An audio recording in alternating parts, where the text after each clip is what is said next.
अगर पिता भगवान का भजन करे तो अपने भाग्य और पुत्र के भी भाग्य को बदल कर जैसा चाहे वैसा कर सकता है। वो तो आएगा अपने ही कर्मों से, पर उसमें दुख और सुख का अनुभव तुम्हारे कर्म उसमें सम्मिलित होंगे। अगर आपने पूर्व में जो जीव पुत्र रूप में आ रहा है उसके साथ अभद्र कर्म किए हैं तो आकर के जीवन भर आपको जलाएगा, आपको दुख देगा। और आपने भद्र माने मंगलमय कर्म किए हैं तो जीव पुत्र बन के आएगा, तुम्हें सुख प्रदान करेगा। अब यदि समय भजन कर लो भगवान का तो तुम उसके भी भाग्य को बदल सकते हो और अपने भी भाग्य को बदल सकते हो। ये भजन ही एक ऐसा कर्म है जो सब सुधार देता है। मार्कंडेय ऋषि के पिता महाराज मृकंड ने देखा, बहुत ज्योतिषाचार्य थे, कि 5 वर्ष में मेरे पुत्र की आयु खत्म है, मर जाएगा। बड़ी चिंता हुई कि जीवन भर भजन करते रहे, तपस्या की। पहले प्राय हम सब ऋषियों की ही संतान हैं, रहते गृहस्थ में थे पर पूर्ण ऋषि तपस्वी मुनियों की तरह हम सब ऋषियों की संतान हैं।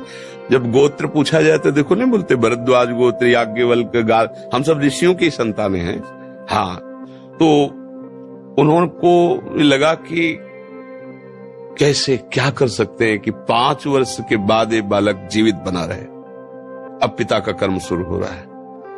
पूर्व संयोग इतने ही वर्ष का था, अब उनका नया कर्म काम कर रहा है। उन्होंने विचार किया भगवान के भक्तों और संतों में विशेष सामर्थ्य है।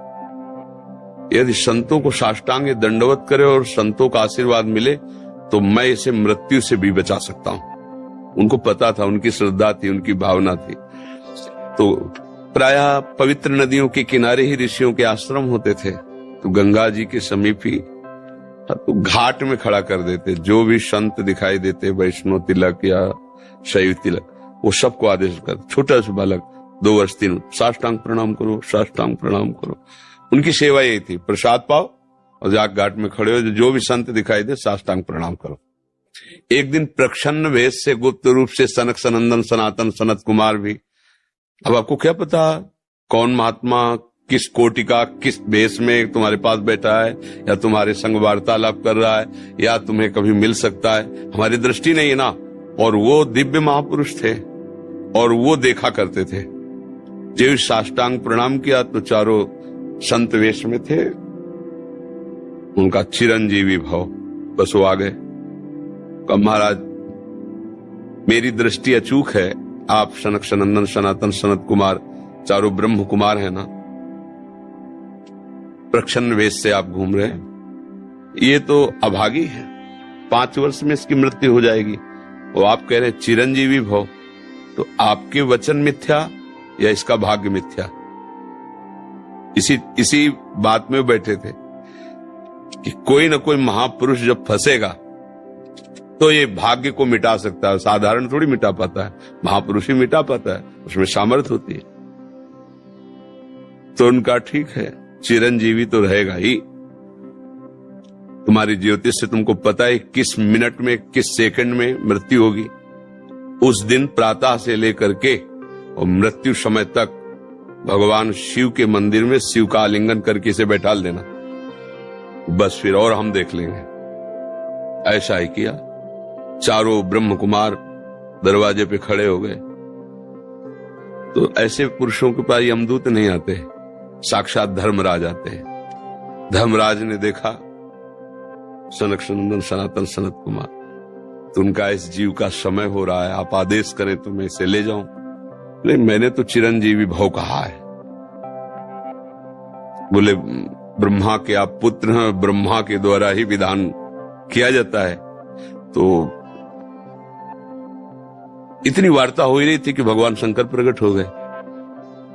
उनका कि कुछ बदलना नहीं है, 5 वर्ष की आयु ना, हाँ 5 वर्ष रहे, मेरी आयु के 5 वर्ष रहे। भगवान ब्रह्मा जी एक सुई लेकर के ऐसे कमल में छेदे थे, आका 1 वर्ष हो जाता है। वो क्रम जब समय का नहीं, जैसे उत्तरायण दक्षिणायन देवताओं के दिन रात, ब्रह्मा जी का दिव्य 100 वर्ष का जो आयु का विवरण है ना, उसको जब पढ़ो तो होश खराब हो जाएगी। एक दिन में 74 मनु बदल जाते हैं, इंद्र बदल जाते हैं एक दिन में। और भगवान का समय, वो जो ब्रह्मा जी का समय, निमेष, पलक झपकना, इतने ब्रह्मा की पूरी आयु हो गई। 5 वर्ष उनके, आज तक मार्कंडेय जी जीवित है। उनको चिरंजीवी ऋषि कहा गया है मार्कंडेय जी का। अगर पिता भगवान का भजन करे तो अपने भाग्य और पुत्र के भी भाग्य को बदल कर जैसा चाहे वैसा कर सकता है। भावी मेट सके त्रिपुरारी। अगर भजन बल है तो फिर आनंद ही आनंद है, नहीं तो दोनों के कर्म संयोग से ही संयोग बनता है। तो तुम्हारे पुत्र रूप में आ रहा है। अभी हमारा आपका पूर्व जन्म का कोई संयोग तो आपको देखते ही चिढ़ पैदा हो जाएगी। आप ऐसे वचन बोलेंगे कि मेरा हृदय जलने लगे, ये आदमी क्यों आया हमारे सामने? वो हमारा कर्म है जो आपको भी जला रहा है, मेरे को भी जला रहा है, दोनों में द्वेष पैदा कर रहा है। और अगर अच्छा देखते ही ऐसा लगा कि मानो हमने बहुत समय से अपने प्रियजन को बाद में देख, ऐसा लगता है ये तो हमारे बहुत प्रिय, और देखकर आनंद है, आप जाओगे खुशी हुई, हमारा खुशी हुई, क्या हुआ? कर्म ही सबको दुख सुख देता है और कुछ नहीं। अगर कर्म को कोई मिटा सकता है तो भगवान का भजन मिटा सकता है दूसरा नहीं। खूब प्रभु का आश्रय लेकर के उनकी लीला गायन करो, नाम जप करो, सब ठीक हो जाएगा। और गर्भस्थ शिशु को भगवत चर्चा सुनानी चाहिए, उससे प्रभाव पड़ता है। जैसे माँ गर्भवती है तो चाहिए कि स्वयं स्वाध्याय करे या फिर परिवार के जन कथा कह रहे हो, चुपचाप शांति से बैठ के सुने और नाम जप करे, तो गर्भस्थ शिशु पर उसका प्रभाव पड़ता है। जैसे प्रहलाद जी जब कयाधु जी के गर्भ में थे तो नारद जी अपने आश्रम में लेकर के उनको भी भगवत चर्चा भक्ति का उपदेश किया। तो ऐसे महान भागवत 5 वर्ष में विश्व विजेता हिरण्यकश्यप को परास्त कर दिया। 5 वर्ष की आयु प्रहलाद जी की है और विश्व शक्ति संपन्न हिरण्यकश्यप परास्त कर दिया। अभिमन्यु जी गर्भ में ही थे, चक्रव्यूह का वेदन की क्रिया बताई तो 6 द्वार वेदने की क्रिया तक वो जगती रही, 7वें विश्व हो गई। तो फिर वो मतलब गर्भस्थ शिशु पर बाहरी चर्चा का प्रभाव पड़ता है, बाहरी आचरण का प्रभाव पड़ता है। यदि हम नाम कीर्तन, भगवत चर्चा, भगवत कथा वार्ता, तो उसमें भक्ति का अंकुरण हो जाएगा, गर्भस्थ शिशु में उसका प्रभाव पड़ जाएगा।